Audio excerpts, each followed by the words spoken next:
Tonight, we'll journey into the stories of the hardest Pokémon to catch, exploring the rare encounters, elusive mechanics, and legends of creatures that tested the patience of even the most dedicated trainers.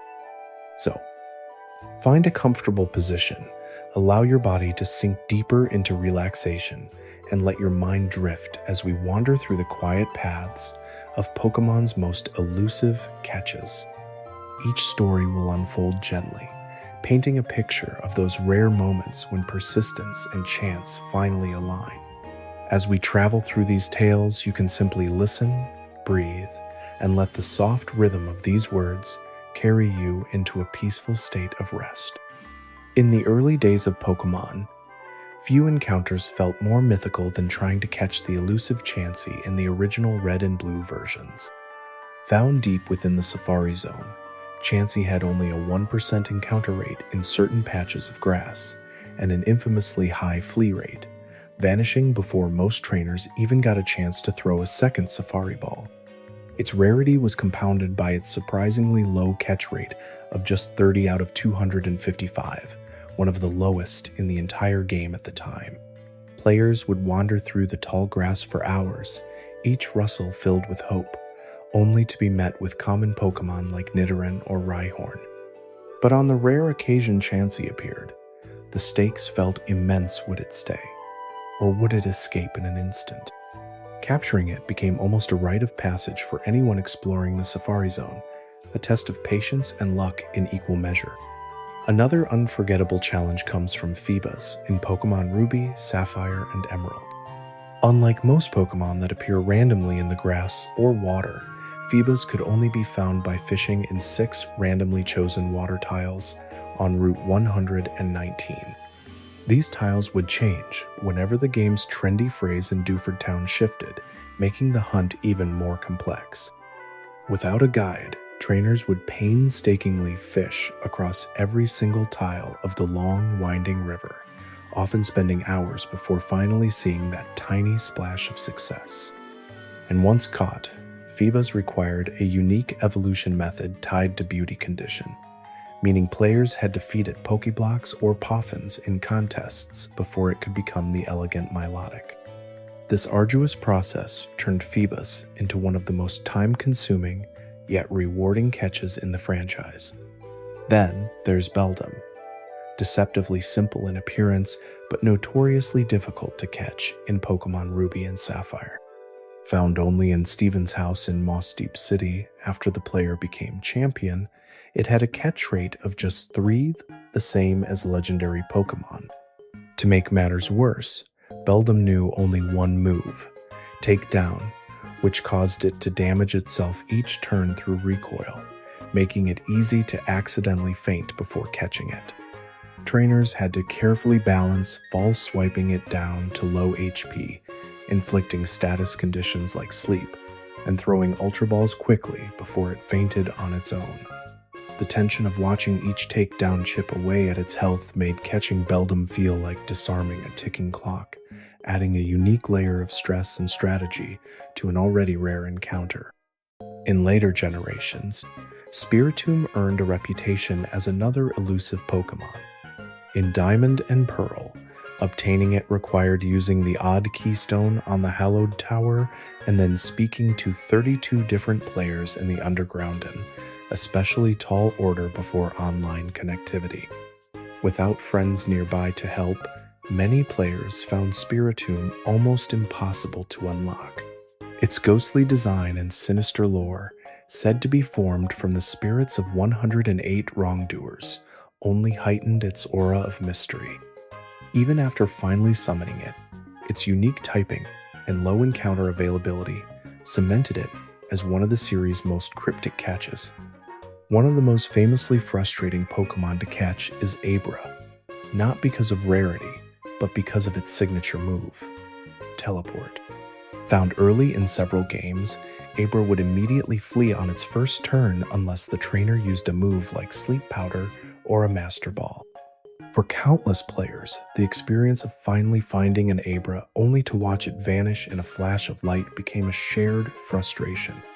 Yet for those who succeeded, Abra's evolution into Kadabra, and eventually Alakazam made the challenge worth it, turning a simple encounter into an enduring story of determination. And of course, no list of hard Pokémon to catch would be complete without mentioning the roaming legendaries like Raikou, Entei, and Suicune in Pokémon Gold and Silver. After releasing them from the Burn Tower in Ecruteak City, these legendary beasts would roam the Johto region, appearing randomly in tall grass. The moment one appeared, players had only a single turn to act before it fled, forcing them to use strategies like trapping moves or a quick Master Ball. Worse yet, each time they ran away, they would reset their location entirely, meaning trainers had to repeatedly track their movements using the Pokégear's map, hoping to cross paths at just the right time. The thrill of the chase turned these legendaries into living, moving puzzles, where persistence and patience were the only path to success. Another infamous example is Munchlax in Pokémon Diamond and Pearl. Known for being one of the rarest non-legendary Pokémon ever, Munchlax could only be found on Honey Trisa mechanic that itself was slow and tedious. First, players had to slather honey on one of the 21 available honey trees in Sinnoh, then wait a full 6 real-world hours before checking it again. Even worse, Munchlax only appeared on 4 randomly determined trees for each save file, meaning most honey trees could never produce one. With just a 1% encounter rate on those specific trees, finding Munchlax often required both sheer patience and luck. Many trainers waited days or even weeks before seeing it, making finally encountering this tiny sleeping baby Pokémon an almost legendary moment in its own right. Gible, though beloved for its powerful final evolution into Garchomp, was surprisingly tough to obtain in its debut generation. In Pokémon Diamond and Pearl, Gible was hidden in the secret lower floor of Wayward Cave, which itself required using the HM move strength to access. The entrance was invisible, tucked beneath Cycling Road, meaning many players missed it entirely. Once inside, Gible had only a 15% encounter rate, and navigating the dark cave's layout made encounters time-consuming. For new players unfamiliar with hidden entrances or obscure locations, simply finding Gible felt like solving a hidden riddle baked into Sinnoh's landscape.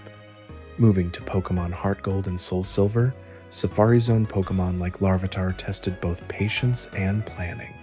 The revamped Safari Zone allowed players to customize areas with specific objects to attract different Pokémon. To find Larvitar, players had to place a precise combination of Objects 5, Peak Object Sand, wait 20 in-game days for the area to mature before Larvitar would appear.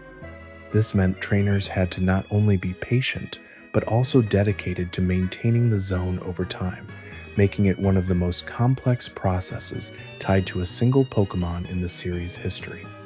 Then there's Heracross, a fan-favorite bug and fighting type Pokémon, known for its rarity in the Johto region. In Pokémon Gold and Silver, Heracross could only be found by using the headbutt move on specific trees scattered around Johto. However, not all headbutt trees yielded encounters, and Heracross itself had a low appearance rate. Players had to repeatedly headbutt trees across multiple routes, unsure if they were even in the correct area. This trial-and-error hunt turned Heracross into a badge of honor among determined trainers, especially considering its powerful moveset once caught. Another Pokémon that pushed patience to its limit was Dratini in the original Safari Zone. While it could be fished up with a Super Rod, its catch rate was incredibly low, and like all Safari Pokémon, it could flee at any time. Players often spent dozens of Safari Balls and thousands of in-game currency just trying to land a single catch. In Pokémon Yellow, this challenge was intensified by the ability to fish for Dragonair, directly an even rarer encounter that demanded incredible persistence for anyone determined enough to bypass evolving Dratini entirely. In later generations, Exu, The dragon type introduced in Pokémon Black and White stood out for its location deep within Mistralton Cave. This cave was dark and maze-like, requiring the HM Move Flash to navigate comfortably. Exu's encounter rate sat at just 20%, but it was tucked behind wild Pokémon like Bulldor and Woobat, forcing trainers to slog through repeated encounters before finally finding it.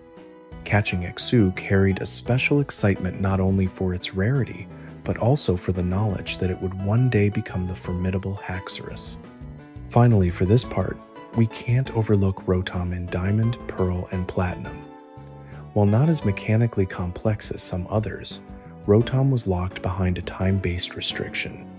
It could only be encountered at night in the old chateau after acquiring the national dex, and even then, only if you examined the TV in a specific room during those hours. The eerie mansion setting, complete with ghostly NPC appearances, made finding Rotom feel like uncovering a hidden secret. For many players exploring Sinnoh, it was one of the most atmospheric and memorable catches in the series, tying rarity to exploration in a way that felt truly special. In Pokémon X and Y, one of the trickiest Pokémon to obtain was Holo-Chanet, due to rarity alone, but because of its unusual sky encounter mechanic. Hawlucha could be found on Route 10, but it often appeared perched high above on trees or cliffs, swooping down only in rare aerial battles triggered by specific conditions. This unique presentation made the hunt feel dynamic, but it also left many players wandering the route endlessly, waiting for that sudden aerial shadow signaling Hawlucha's descent. Catching it felt almost cinematic, as if ambushing a bird of prey mid-flight. In the Alola region, Bagon took its usual difficulty up another level. On Melamali Island, Bagon could only be encountered through SOS chaining from a rare, wild Salamence that appeared just 1% of the time in Kalai Bay. For many players, the thrill of seeing a wild Salamence early in the game was immediately followed by frantic chaining in hopes of summoning Bagon, creating a catch that combined both low odds and complex mechanics. The sight of a baby Bagon finally appearing after a tense battle made it feel like an earned victory rather than a simple capture. Dhelmise, the ghost and grass-type Pokémon resembling a haunted ship's anchor, brought its own rarity challenge in Pokémon Sun and Moon. Found only by fishing in bubbling spots in specific areas, Dhelmise had a 1% encounter rate, making it a true test of persistence. Its eerie nautical design felt fittingly elusive, and the moment it emerged from a rare fishing spot felt like pulling treasure from the depths. This combination of atmosphere and scarcity made Dhelmise feel like a Pokémon tied directly to myths of sunken ships and lost relics. Meanwhile, in Pokémon Sword and Shield, Impidimp became infamous for being uncatchable early in the game despite appearing repeatedly. Players exploring Galar's Glimwood Tangle often saw Impidimp wandering in cutscenes or teasing them through scripted appearances, but it wasn't obtainable until later. This deliberate delay heightened anticipation and gave Impidimp a mischievous reputation fitting for its design. When it finally became catchable, its rarity felt less mechanical and more narrative-driven, a playful subversion of expectations. Another challenging catch was Tynamo, which, despite its tiny size, demanded effort. Found in Chargestone Cave in Pokémon Black and White, Tynamo had a rare encounter rate and often appeared surrounded by hordes of other electric types like Joltik and Clink. Its tiny sprite and lack of immediate power made many players overlook it, but for those who persevered, evolving it into Electros yielded one of the most unique electric types in the game, a Pokémon with no type weaknesses thanks to Levitate. Finally, Relicanth in Pokémon Ruby and Sapphire tied rarity directly to exploration. Hidden deep underwater near Setopolis City, Relicanth could only be found by using dive in secluded trenches. With a 5% encounter rate, and being necessary for unlocking the legendary Regi trio, it became a required catch for completionists. Its ancient, fossil-like design tied perfectly into its hidden location, making it feel like discovering a living relic preserved in the depths. In the world of Pokémon Ruby, Sapphire, and Emerald, Chimecho became one of the most famously elusive Pokémon, found only atop Mount Pyre. It carried an incredibly low 2% encounter rate, appearing solely in the grassy patches on the summit.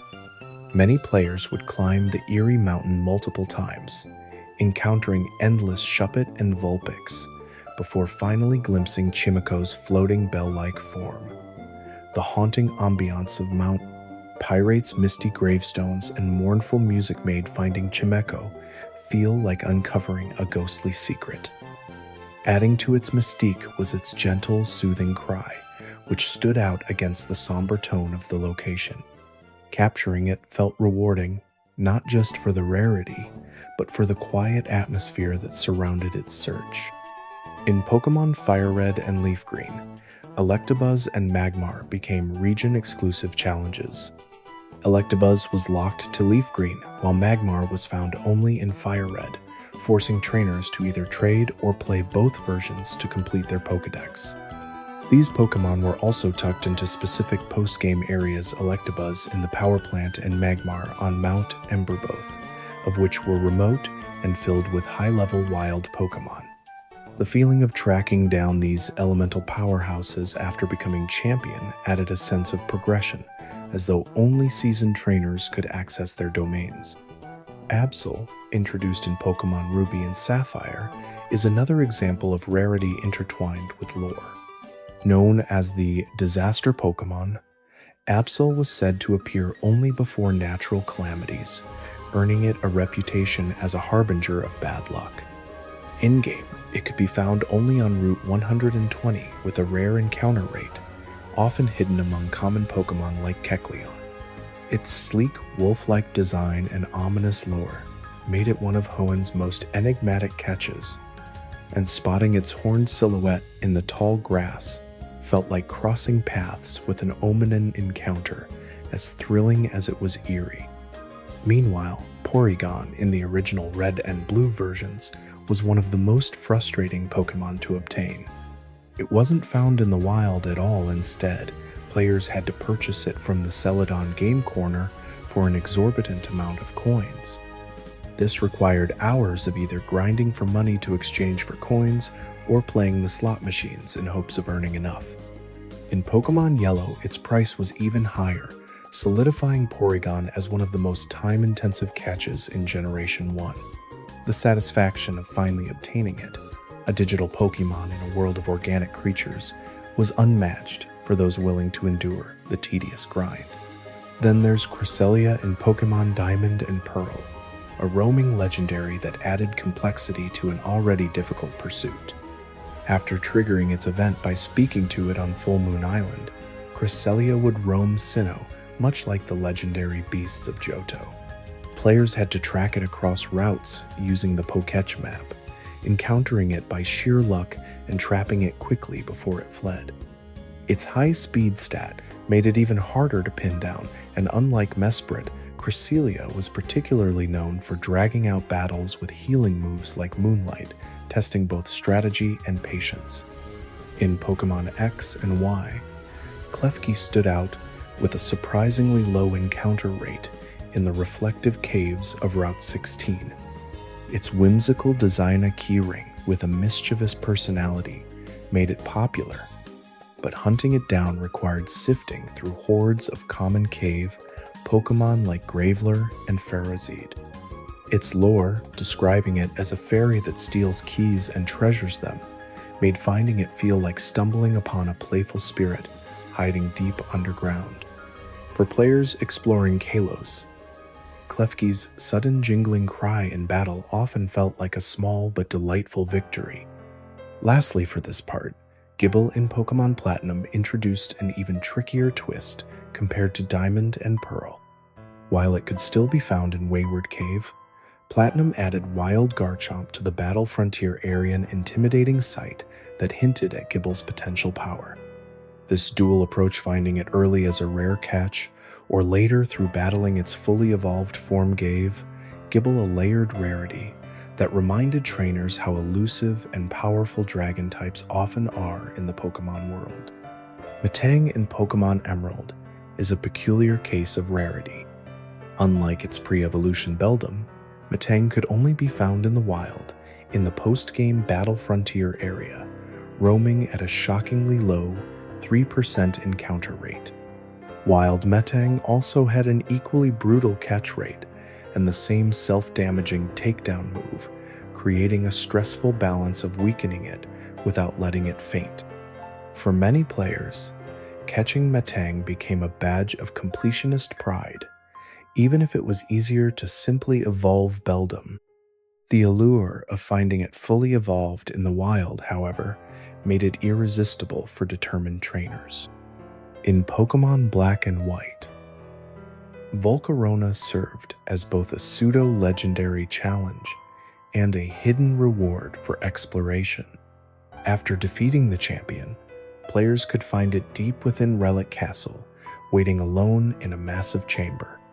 Its catch rate matched that of legendaries, and its high level, combined with powerful attacks like Quiver Dance and Fire Blast, made the battle feel intense. Volcarona's design, a fiery moth with blazing wings, paired beautifully with its secretive location, making the experience of finding it feel like uncovering a sacred treasure in the ruins. Another notoriously rare Pokémon is Ralts in Pokémon Ruby and Sapphire. Though its evolution into Gardevoir made it one of the most beloved psychic types, Ralts itself had only a 4% encounter rate early in the game's Route 102. Making matters worse, it often appeared at extremely low levels and knew only Growl, making it nearly defenseless. Trainers had to carefully chip away at its health, without knocking it out while enduring its passive moves. For those who persevered, raising Ralts from a frail, near-helpless creature into the elegant powerhouse, Gardevoir became an incredibly rewarding journey. Ditto also deserves a mention, particularly in the Generation 2 games. While Ditto wasn't too difficult to find in the wild in previous games, in Gold and Silver it was hidden exclusively in the Daycare Center's route, with a modest encounter rate. Because Ditto was essential for breeding in later generations, finding and catching one with the right stats became a major task for any serious breeder.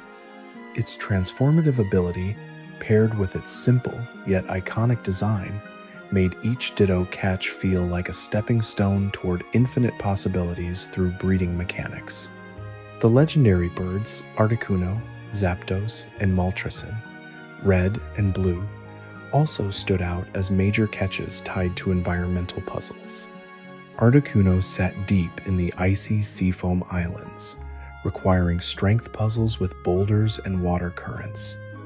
Zapdos guarded the power plant in an atmospheric abandoned building full of electric types, and Moltres waited on Victory Road's winding paths. Each encounter carried not only rarity, but also memorable settings, making these legendary hunts feel like true adventures. Their high catch rates only added to the intensity, often draining dozens of Ultra Balls before one finally clicked. Lastly, for this part, Drifloon in Pokémon Diamond and Pearl brought a unique time-gated challenge. It appeared only outside the Valley Windworks and only on Fridays. Missing the window meant waiting an entire in-game week, creating a slow, almost ritualistic process for catching it. Its balloon-like design and eerie lore carrying children away if they grabbed its strings made this weekly encounter feels strangely fitting, like spotting a ghost that appears only once every so often, drifting just long enough to be noticed before vanishing again. Hippopotas in Pokémon Diamond and Pearl tested trainers with one of the most frustrating encounter setups in the series. Found only in the Ruin Maniac Cave, Hippopotas had a 20% encounter rate, but that percentage was split among multiple rooms, meaning it often felt far rarer than it technically was. Many players spent hours traversing the cave's winding tunnels, facing endless encounters with Geodude and other common Pokémon, all for a single glimpse of the Sandy Hippo Pokémon. Its ground typing and eventual evolution into Hippodon made it worth the wait, especially for those building sandstorm-based teams. In Pokémon Sun and Moon, Minior became one of the most sought-after Pokémon due to its unique design and rarity. Found in a few specific areas by using moves like Skydrop or encountering falling shadows from the sky, Minior's appearance was both rare and visually spectacular. Its ability, Shields Down, revealed a core of various possible colors when weakened, encouraging players to catch multiple Minior to collect every hue.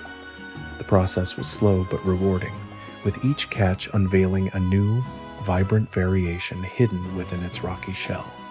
The Ultra Beasts in Pokémon Sun and Moon also offered memorable challenges. Pokémon like Pheromosa, Celesteela, and Guzzlord weren't just elusive. They carried their own atmospheric Ultra Beast missions, often set in unusual, isolated locations with unique music. Their alien designs and high catch rates mirrored legendary hunts, but with an otherworldly twist, adding a layer of tension and intrigue to their captures.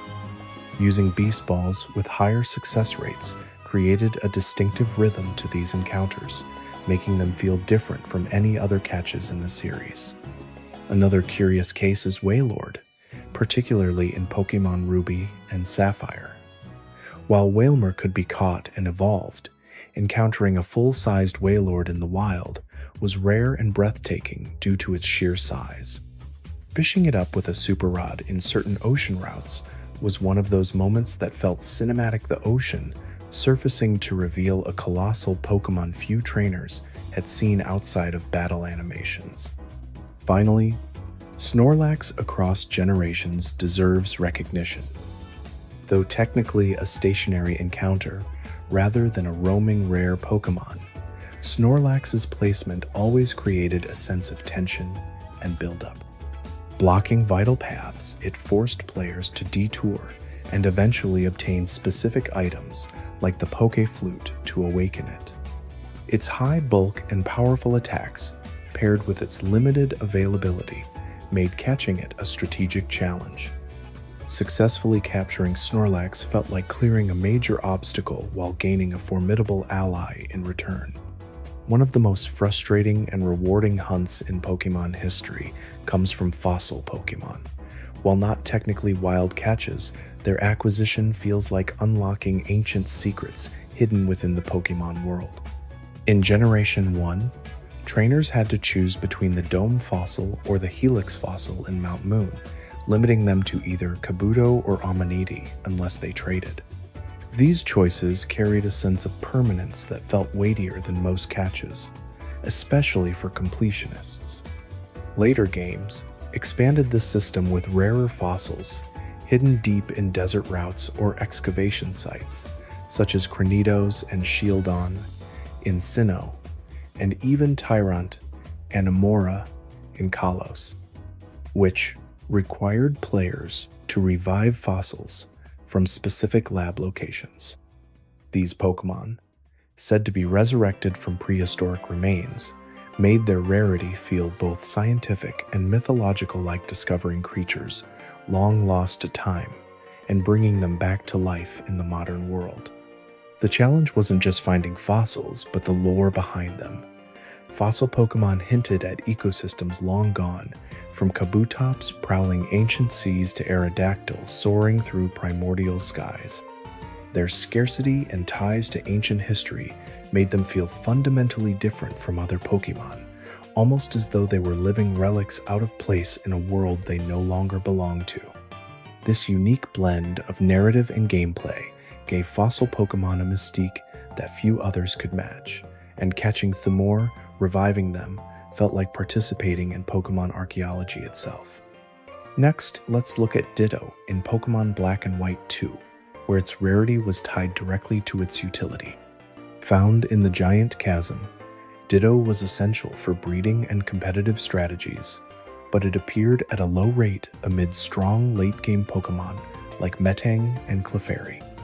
Players seeking perfect IV spreads would often catch multiple Ditto, aiming for specific stat combinations.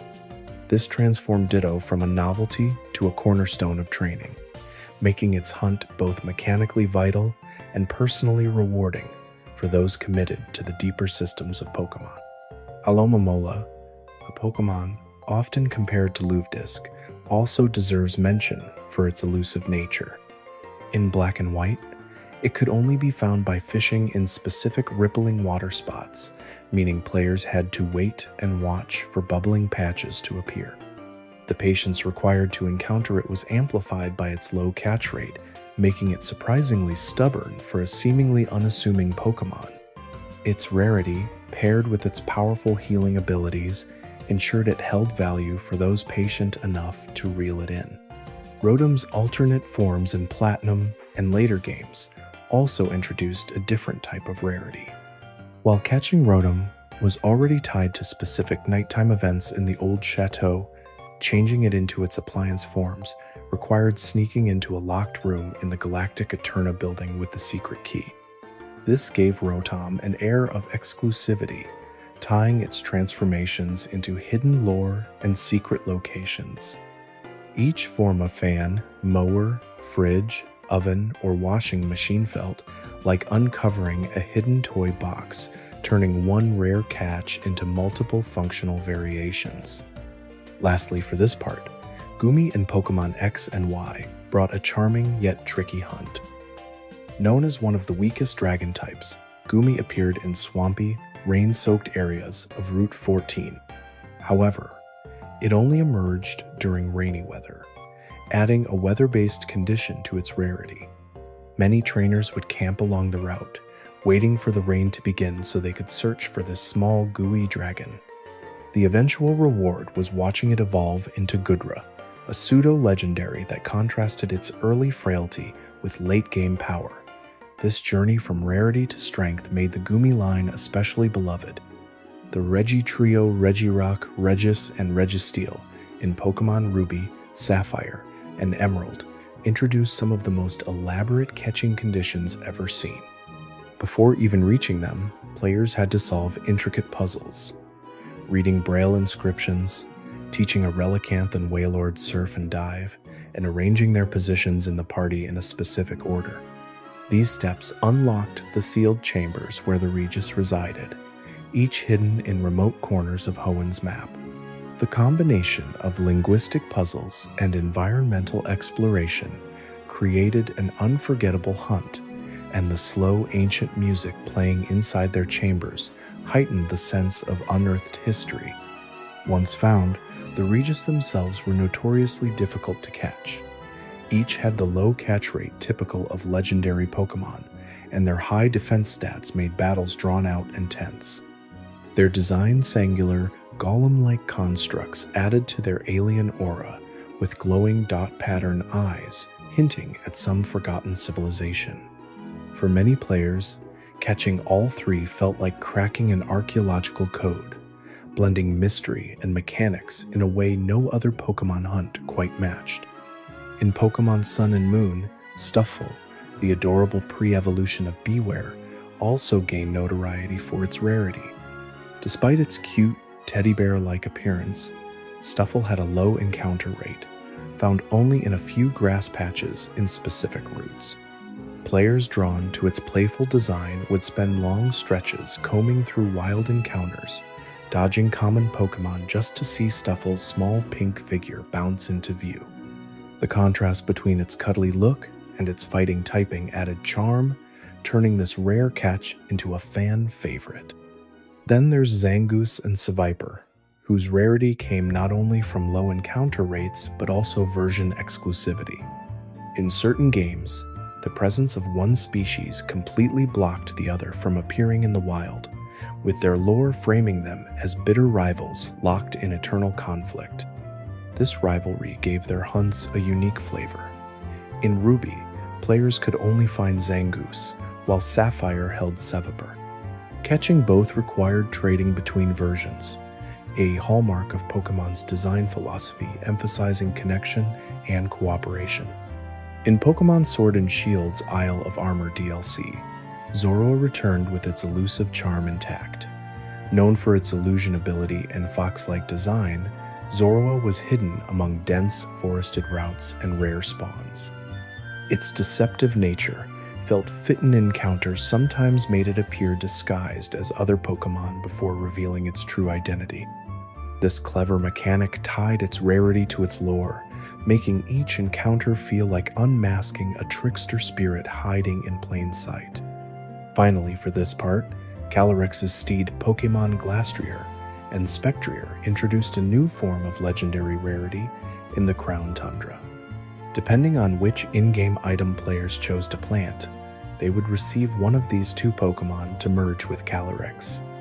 Their exclusivity forced players to pick between them or trade to obtain the other, and both had powerful stats and designs rooted in mythological inspirations of spectral horses. This choice-based rarity brought a new flavor to legendary captures, making it feel personal and tied to decision-making rather than sheer encounter luck. One of the most memorable hunts from Pokemon Diamond and Pearl was Mesprit, a roaming legendary whose behavior created an almost cat and mouse dynamic. Unlike Uxie and Azelf, which stayed stationary in caves, Mesprit fled immediately after being encountered at Lake Verity. From there, it roamed across Sinnoh randomly, requiring players to track it via the Pokétch map. Chasing it across routes, setting up traps like Mean Look or Arena Trap, and finally pinning it down felt like an extended pursuit that unfolded across the entire region. This drawn-out process, mixed with its status as the being of emotion, added an oddly poetic sense of longing to its capture. Crobat, though not inherently rare, deserves mention due to its unique evolution method tied to friendship. Zubat, one of the most common and often maligned Pokemon, required significant bonding and care to reach Crobat. The journey from a cave-dwelling nuisance to a sleek, high-speed ally carried a sense of earned redemption. Trainers who invested time in this line felt rewarded not only with power, but also a transformation that mirrored patience and trust, turning something unwanted into a cherished companion. In Pokemon Platinum, Heatran stood out as a post-game legendary hidden deep within Stark Mountain. Accessing its lair required completing a side quest with Buck, solving strength puzzles, and navigating hazardous terrain. Heatran's volcanic design and lava-drenched chamber made it one of the most atmospheric legendaries, and its unusual typing fire and steel added allure. With its low catch rate and fierce moves, Heatran demanded preparation, cementing its place as one of Sinnoh's most intense captures. Another subtle but satisfying hunt came with Shuckle, a Pokemon tucked into unlikely locations across generations. Known for its comically extreme defense, Shuckle often appeared in out-of-the-way caves or as gifts hidden in NPC houses. Its odd stat spread and utility moves like Power Trick made it a cult favorite. Catching Shuckle always felt like stumbling upon a secreta reminder that Pokemon rewards curiosity as much as persistence. In Pokemon Sword and Shield, Dreepy brought another modern rarity tied to weather mechanics. Found only in the wild area during specific weather conditions like thunderstorms, Dreepy was both elusive and fragile, often fleeing or fainting in a single hit. Its evolution line into Dragapult made it highly sought after, and hunting it often involved waiting for just the right weather to roll in, giving its appearance a fleeting, storm-chasing quality. Lastly, Ho-Oh and Lugia, depending on game version, carried immense weight as legendary catches. Their appearances atop towering structures like Ekritiok's Bell Tower or deep within swirling whirlpools in the Whirl Islands framed them as divine guardians of their respective elements. Climbing to their roosts or diving beneath turbulent waters felt ceremonial, with their grand entrances underscored by iconic music. Catching them wasn't just about battling a rare Pokémon, it felt like confronting forces tied to the mythology of the Pokémon world itself. In Pokémon Black and White, Terrakion, Cobalion, and Viriziante Swords of Justice were some of the most challenging legendaries to find and catch. Each one was tucked into remote corners of the Unova region, requiring players to traverse hidden caves and deep forests to locate their secluded chambers. Their catch rates were low, and their high stats often prolonged battles. What made them especially memorable was their lore. Protectors of Pokémon who had once fought against human cruelty. Catching them felt less like battling wild beasts and more like proving yourself worthy of their respect. The solemn silence of their chambers, broken only by the faint hum of the battle music, gave their hunts a ceremonial air, as though you were stepping into a moment of history rather than just a gameplay encounter. Another elusive challenge came in Pokémon Omega Ruby and Alpha Sapphire, with soaring Pokémon like Latios and Latias. After unlocking the ability to fly freely over Hoenn, players could discover hidden sky-based mirage spots where rare Pokémon awaited. These locations rotated daily, meaning that some Pokémon were available only if luck aligned with timing. Legendary Pokémon like Ho-Oh and Lugia could be found this way, soaring majestically over sparkling oceans or floating islands. Reaching these skyborne arenas and seeing a legendary silhouette waiting against a sea of clouds felt like stumbling into a dream, blending rarity and spectacle in a way only Pokémon could achieve. In Generation 7, Beldum returned as a rare wild encounter on Mount Hokulani in Pokémon Sun and Moon, reviving its reputation for being notoriously difficult to catch. Once again, it knew only takedown, damaging itself each turn while boasting a low catch rate. Even with modern Pokeballs like Timer Balls and Dusk Balls, many trainers found themselves anxiously watching as Beldum's health dwindled closer to zero. Finally, catching it just before it could faint its remained as thrilling as ever, proof that some Pokémon retain their status as enduring challenges across generations. Meanwhile, Togetic, the evolution of the baby Pokémon Togepi, added its own twist to rarity in Pokémon Heart Gold and Soul Silver. It appeared only in the Safari Zone's peak area, and its encounter rate was low enough to make spotting it feel like a stroke of luck.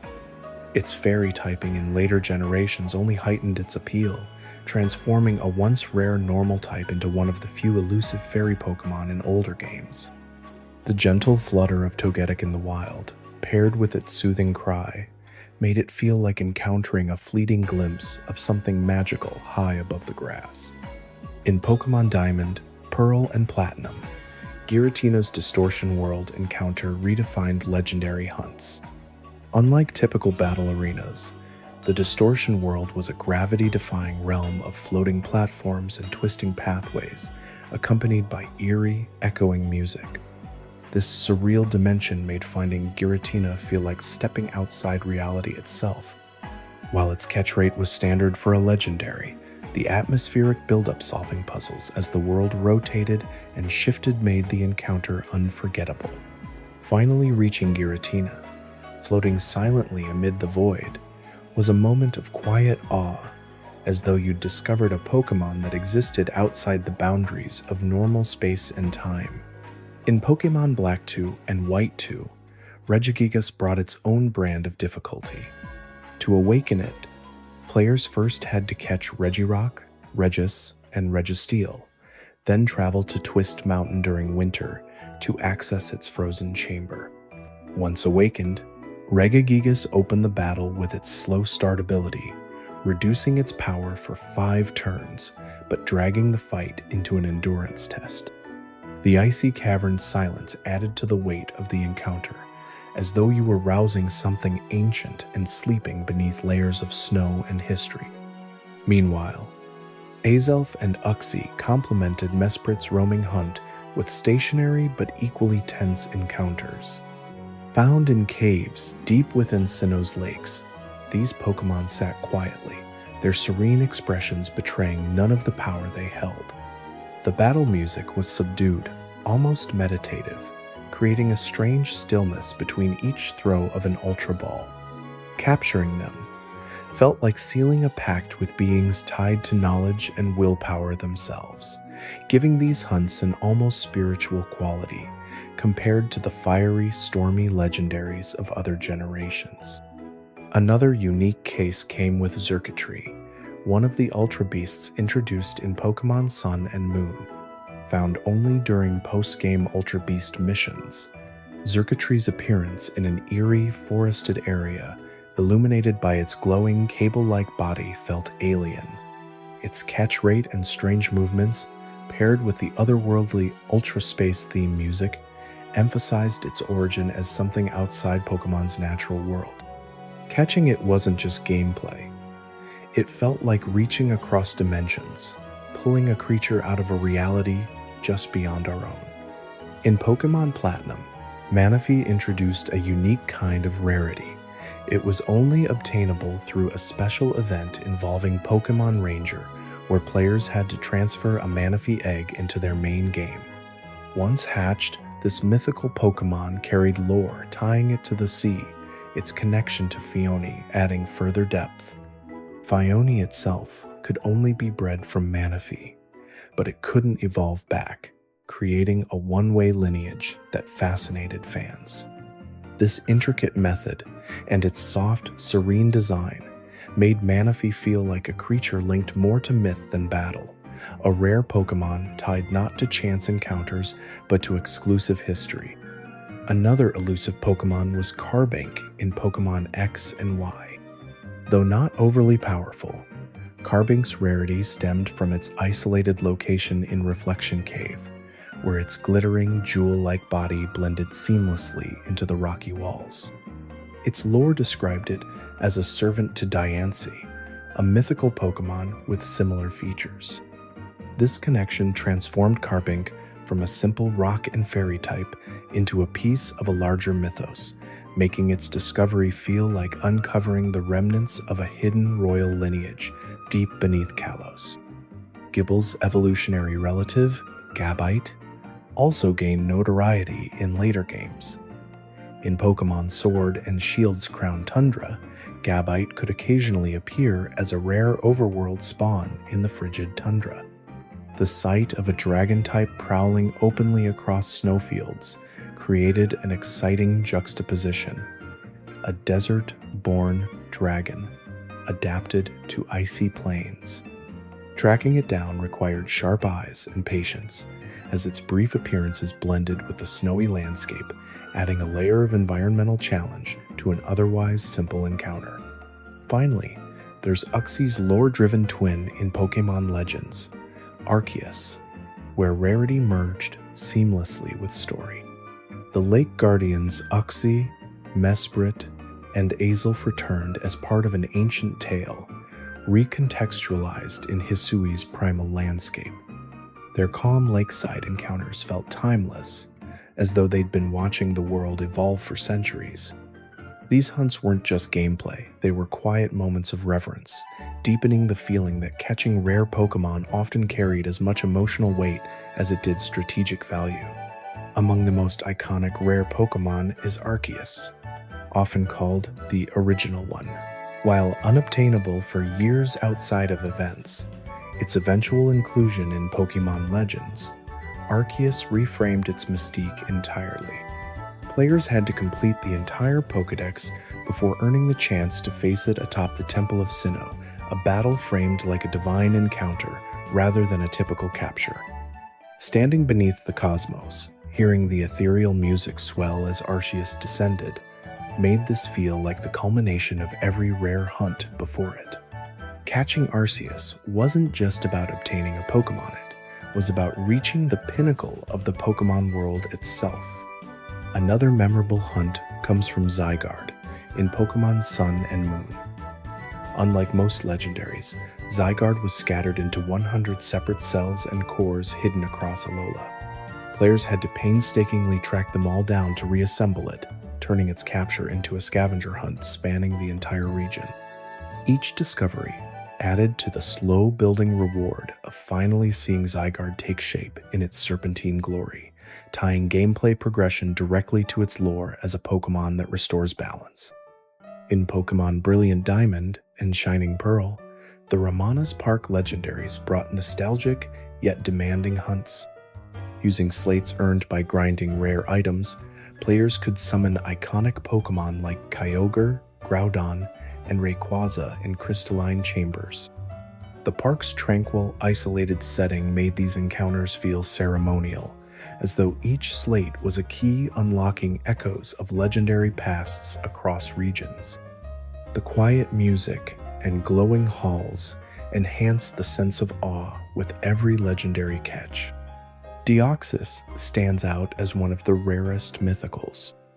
Originally tied to special event distribution, it later became obtainable through Pokémon Omega Ruby and Alpha Sapphire's Delta episode, where it appeared in space itself after riding Rayquaza through the atmosphere. Battling it beyond the planet's surface, surrounded by stars, transformed Deoxys's capture into an unforgettable, almost cinematic moment fitting for a Pokémon born of extraterrestrial lore. In Pokémon Ruby, Sapphire, and Emerald, Castform became a symbol of effort tied to story-driven rarity. Unlike many Pokémon, Castform wasn't found in the wild. Instead, players had to reach the Weather Institute, battle through Team Aqua or Team Magma, and receive it as a gift. What made it so distinct wasn't just its scarcity, but its weather-based transformations. Castform's unique ability allowed it to change forms based on sunny, rainy, or snowy weather, making it feel like several Pokémon in one. Its rarity was tied not to encounter rate, but to progression or reward for pushing through a pivotal point in the narrative. Trainers who finally received it often experimented with weather effects just to watch its forms shift, as if unlocking a playful secret hidden within Hoenn's climate system. Another challenging Pokémon came from Sneasel in Pokémon Gold and Silver, a dark and ice type tucked away in the late-game Ice Path. Its low encounter rate, combined with the icy maze of sliding puzzles, made it easy to miss entirely. Sneasel's speed and clawed design reflected its predator-like behavior in frigid environments, and players often sought it out for its eventual evolution into Weavile in later generations. Its association with harsh, remote areas cemented it as a symbol of perseverance only those willing to push through the most treacherous routes could claim it. In Pokémon X and Y, Noibat became an early Dragon-type rarity, hiding deep within Terminus Cave. Despite being one of the few Dragon types catchable before the postgame, it had a notably low encounter rate, and its base stats were initially weak. Yet those who caught and raised it were rewarded with Noivern, a sleek, bat-like dragon capable of incredible speed and power. The journey from stumbling upon a tiny Noibat in a dark cavern to soaring across battlefields with Noivern was one of those satisfying arcs that made rare hunts memorable, transforming a seemingly frail Pokémon into something extraordinary. Another striking example of difficulty is Riolu in Pokémon Diamond, Pearl, and Platinum. Riolu could only be obtained as an egg from Riley on Iron Island, meaning players had to first help him clear out Team Galactic. Then came the egg hatching process, which required walking thousands of steps before it finally cracked open. The reward was one of the most beloved Pokémon in the series, a young fighting type that, with enough friendship, would eventually evolve into Lucario. This combination of effort and reward tied Riolu's rarity not to chance, but to a sense of growth and bonding, making every step feel meaningful. Lastly, for this part, Corsola in Gold and Silver carried an element of unpredictability. Found through fishing, it appeared only in specific locations with low encounter rates. Its cheerful, coral-like design and association with warm waters contrasted sharply with its scarcity. For many players, hours spent casting lines into sparkling Johto seas just to glimpse Corsola's pink shape felt like a test of quiet patience. Over time, this tiny water and rock type became a hidden gemsmall, unassuming and tied closely to the tranquil side of Pokémon exploration. One particularly memorable challenge came from Anorith and Lileep, two fossil Pokémon from Pokémon Ruby and Sapphire. Reviving them first required uncovering their fossils deep in the Mirage Tower, a location that only appeared occasionally in the desert of Route 111. The tower itself was unstable, forcing players to navigate crumbling floors while battling the harsh sandstorm. Once a fossil was secured, trainers had to travel all the way to Rustboro City to revive it. The long trek, paired with Mirage Tower's fleeting nature, gave these ancient Pokémon a sense of ephemerality, as though they truly were rare relics from a forgotten era that could vanish if missed. Riolu's later availability in Pokémon Black 2 and White 2 also introduced an exciting twist. Unlike its egg-based origins in Sinnoh, Riolu could be found in Floxacy Ranch early in the game, but only with a low encounter rate. This allowed determined players to catch a potential Lucario far earlier than usual, but it required dedication to wander the ranch's tall grass repeatedly. The idea of snagging such a powerful Pokémon early added thrill and anticipation, with each encounter bringing a rush of hope that Riolu might appear. In Pokémon Sun and Moon, Sandygast introduced an unusual condition for its evolution that added to its rarity's charm. While catching it wasn't overly difficult, appearing on beaches near the shore, its evolution into Palossand came with lore-driven depth. It was said to absorb the grudges of the departed, growing larger as it consumed more sand. This spectral beach Pokémon felt thematically tied to its location, making its encounter both eerie and atmospheric. Its placement by the waves under soft Alolan sunsets added a calming, dreamlike quality to its search. Another example of elusive charm is Mimikyu. Found deep in the thrifty Megamart in Alola, its eerie, dimly lit environment perfectly matched Mimikyu's unsettling lore. A lonely creature hiding under a cloth, yearning for affection. While its encounter rate wasn't impossibly low, the journey into its haunted home, coupled with the strange silence that surrounded it, created one of the most atmospheric catches in recent Pokémon history. Meeting, it felt like stumbling upon a secret ghost story nestled within an otherwise colorful region. Finally, Spiritomb in Pokémon Legends. Arceus expanded upon its already intricate lore. Instead of requiring underground connections as in Diamond and Pearl, players had to collect all 107 wisps scattered across Hisui, an immense task spanning mountains, forests, and hidden glades. Only after lighting every last wisp could Spiritomb be summoned at its shrine. This prolonged, region-wide hunt made its eventual battle under the moonlit sky feel like the climax of a ghostly ritual, blending rarity with ancient mystery in a way few Pokémon ever achieve. As we drift deeper into this quiet exploration of Pokémon's hardest catches, it becomes clear that these elusive creatures are more than just rare encounters. They're woven into the fabric of adventure, patience, and discovery that defines the Pokémon world. Each one carries a story, whether it's the exhausting hours spent combing tall grass for a single glimpse of Chansey in the Safari Zone, the nervous wait as Beldum slowly whittles down its own health with Takedown, or the determination required to chase roaming legendaries like Raikou and Entei across entire regions. These hunts are as much about the trainer's persistence as they are about the Pokémon themselves, and they become unforgettable milestones in our journeys. Picture, for a moment, the stillness of the Safari Zone at dusk. The music is soft, distant, as you stand among tall grass shimmering in the fading light, holding your breath for that rare encounter. A single rustle, a flash of pink, and suddenly, Chansey is there. Fleeting, and fragile. Your heart races as you toss a safari ball, the rhythmic shake pulling you between hope and uncertainty. Or imagine standing deep within a cave, torchlight flickering across damp stone walls, the only sound your footsteps echoing as you search endlessly for Gibble, knowing each encounter brings you closer to triumph.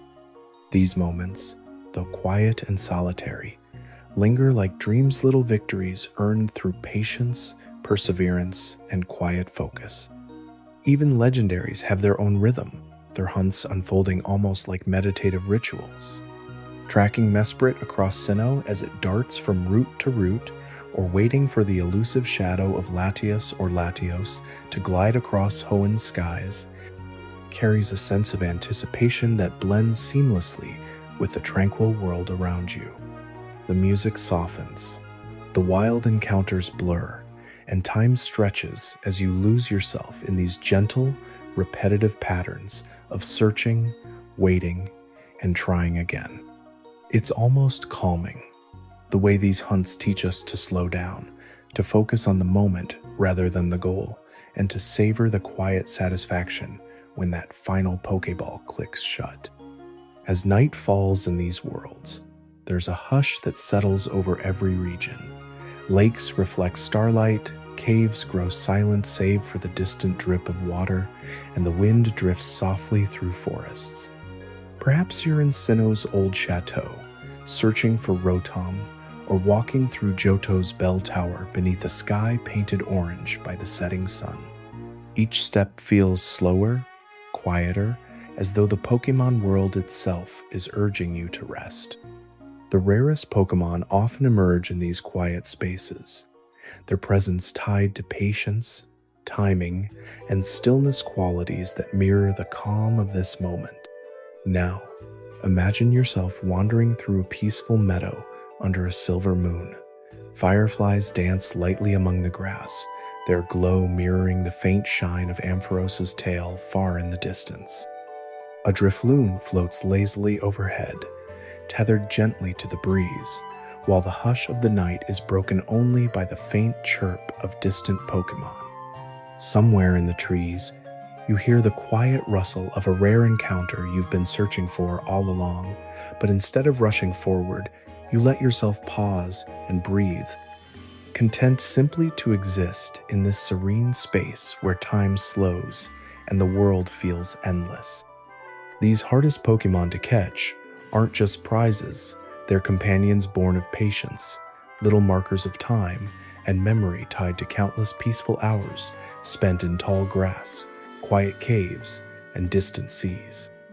And as you think of them now, their stories unfold like soft echoes, comforting and slow, inviting you to let go of your thoughts, your tension, and the day behind you. With each passing moment, the world grows dimmer and softer, like the glow of a Pokeball's capture light fading into stillness.